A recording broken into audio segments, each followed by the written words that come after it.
Well, I've got some helpers. If you've never watched this show, it's probably a good thing. But anyway, today we've got Shoppy. He's my friend. He lives here with us. Champion bloke. So if anyone needs anything, don't call Shoppy because I use him for me. Find your own Shoppy, all right? So the dog's helping, but all you can see is his ass. He just wanted to be in this episode because it was steak. All right. We're going to have steak with mashed potato and onion gravy for dinner. So I thought I'd show you how to cook a steak and do it properly. And it takes time. And I'm going to do this a little bit different to what I normally do a steak, but the principles are the same to cook it. So, first of all, hot pan. Turn that bastard on and get it that fucking hot that it's smoking. Don't need oil, don't need any of that shit. Oi, what are you doing? That's the 5-month-old pup. With this steak, it's about, 3/4 of an inch thick. We're going to do a couple of them. With steaks, don't overcrowd the pan. You need the heat. Personally, for me, I don't like the steak grills. We own one. You know that you can sit it one way, sit it the other, have the beautiful cross pattern. I don't like them. And the reason I don't like them, it doesn't sear all of the steak.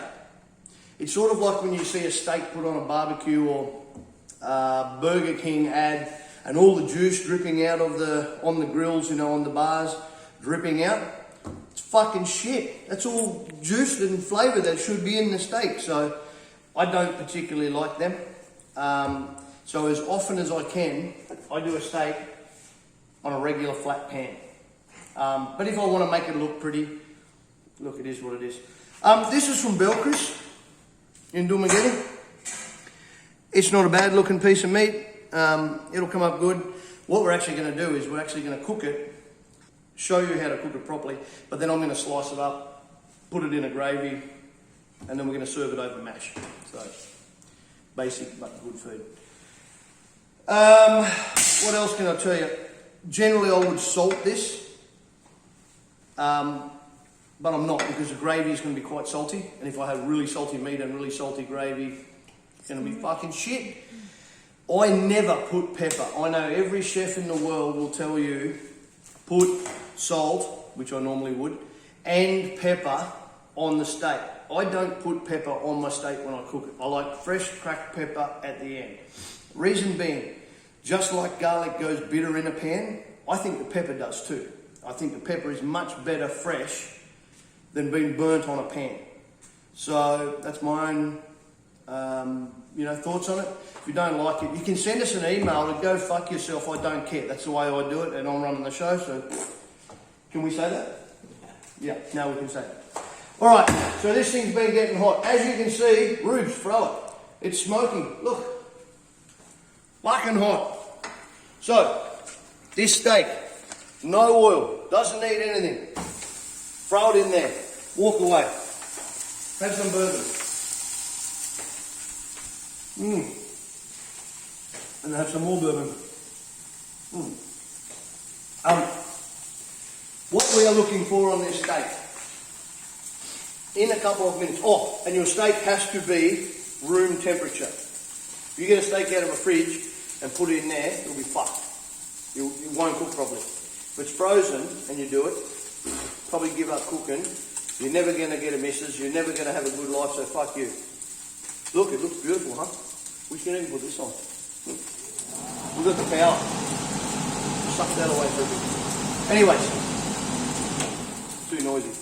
So we'll put up with the smoke. This here, what we're going to look for is some bubbles of blood on the surface. Nothing there yet. It will take a couple of minutes. When those bubbles come up, that's the actual juice and all your blood and everything escaping. What are we going to do? Flip the bastard over. We want them inside. If we were cooking this on a grill and it's all dropping out and dripping and all that, it's flavour and juice, like I said before. It's fucking shit. It should be in the meat. Oi. What are you doing? He likes steak as well. He was 5 months old on Monday. And if you look at our first episode, we have 2 smaller dogs you trip over. We have perfect sized dogs. When you drop an egg, you can lick it up and knock it in your road. And we have 2 bigger dogs. That's 2 bigger dogs for the kitchen. True? True? Yes, Mark. Right, in a second. All we're watching for is for this to get these blood points starting to come out on the top. And it's not going to be far away. This pan, the last thing we want is juice coming out of it everywhere in the pan. That means your pan was not hot enough. Okay? Pretty fucking simple. Oh, the spuds are boiling. Turn them down a bit there. Careful your shirt. Yeah, not far away. See this blood starting to come out here now? I don't know if the pan can see that with all the smoke. Don't worry about smoke. Usually you'd have the fucking thing on or the windows open, but you know, for the purpose of showing you we're going to suffer because of all you dickheads watching this show. Why would they watch this show? I don't understand. Alright, so that's all starting to blood up. Flip it, and oh, fucking look at that. It's all sealed. Beautiful. So, we're going to give it about, probably about half as long on the second side. And then all we're going to do is turn it down or off. If you've got a thick pan that holds quite a bit of heat, just turn it off. And if you want, if it's a really thick, like restaurant style grill, take the steak off, put it near it where it's warm, and can just let the temperatures settle through, let the juices settle. When you cut your steak, if you cut it, or roast beef, if you cut it and heaps of blood goes out in the plate, you fucked it up. You didn't let it rest properly. You either cooked it not long enough and then tried to let it warm through. It's fucked. It's shit. All the juices, flavour, and it's on there. So we give this another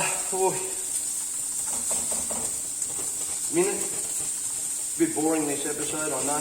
Actually, all the episodes are shit. I don't know why we do it. Looking good, huh? Let's see how that's completely seared. It's going to be beautiful. Yeah, going to burn the pan? Yeah, it's not going to burn the pan. Yeah. Right, all I'm going to do now, sit away. This is only a thin pan, really cheap. So I just turn it off. Nothing more. Just turn it off. And this thing will cool down quite quickly. So we'll give this a minute or two, sitting in there, take it over here, stick it on a plate, we'll chop it in half. I want it medium rare to red. That's how I like my steak. Medium well I can live with. You know, here's what it is. Boy, your dishwasher is very active. Oh, I'm not smacking him on the ass. I like the other dishwashers you can smack on the ass, not this one. Righto. So anyways, that's doing this thing. As I said, come over here, Riz. Him. Seriously, dog. Waiting for your steak. Anyway, yeah, it's just got to be hot. Let it rest. Meat must rest. So please let it rest. And then, as I said, I'm making a gravy and putting mashed potato and slicing it all up and dumping the meat. We're going to do another steak that's sitting there next. And the reason we didn't put it in there, because we don't want to overcrowd it. Too much steak in there cannot hold the heat. Cook slowly. No good. So that's why. Let's have a quick look at this bugger. Oh yeah, it's good. There you go. You see how we've got, apart from the sweat, we haven't got juice in the pan. So it's good. Beautiful. So we're just going to leave that. Just give it another couple of minutes. You sort of want to rest it. You want to rest it for about half the time you cooked it for, if that makes sense. That's a serious thing. And if you're serving a steak and it's really hot, it's going to continue cooking. You know, it's still cooking through as it's sitting on a plate. Steak needs to be warm, but not hot. So that's what it is. So just time it with your vegetables and all that. Yeah, so someone else asked me a while ago, how do we do them? Bamboos at Darwin, we do the steaks, really popular. I know everyone loves them. It's probably the best. No, I'm going to rephrase that. It is the best value steak in Doomagit. And we're starting them at Bakong as well. So, starting next week actually. So anyways, that's where we're at. So this bastard's had a bit of time. We've got no juice. That's good. Sit this here. When we cut these, have a look. Beautiful. Nothing's leaking out. That is a beautiful steak. So that's rare. That's how I like it. But if I wanted a little bit more, great. But we don't want pools of blood. As you can see, nothing. If the pools of blood are just oozing out of there, it's no good. If I squeeze that, all the juice is in that steak. So if you like it, that's how I like it. And that's also got to go into another pot with some gravy and get hot. We're going to cut this really thin. But that is perfect if I was to eat that as a steak. For me, medium, rare. Anyone else, cook it another minute. That's it. So, but as you can see, we've lost nothing. So that's how you cook a steak. What's the catchphrase? Don't fuck it up.